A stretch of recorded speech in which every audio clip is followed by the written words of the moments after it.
Le postier breton. Hop, on est reparti.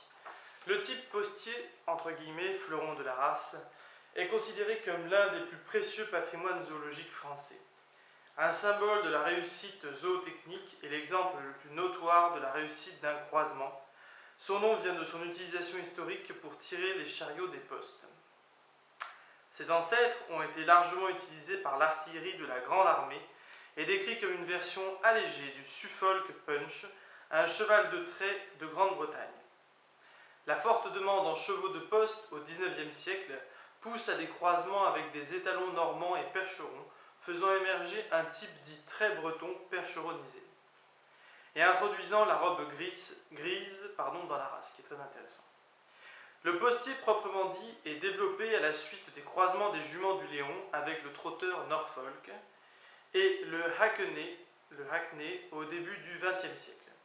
Sous l'influence de quelques aristocrates et notables de la région inspirés par le succès des chevaux anglais. Ces croisements sont surtout motivés par la demande militaire en chevaux d'artillerie et suivent la mode d'époque pour la recherche du sang. Le postier breton se fait notamment connaître en 1905 grâce au concours central hippique de Paris. L'influence du trotteur Norfolk reste assez discrète car selon Martial Cornic, il suffit d'une génération pour que le Norfolk breton retrouve ses caractères bretons. Il est plus léger et étendu dans ses allures que le trait. Ses allures très soutenues lui permettent de tenir un train de 10 km/h en tirant le double de son poids. Toisant environ 1,55 m, il est élevé principalement dans le centre de la Bretagne. C'est un bon cheval d'attelage capable de réaliser des travaux de très léger.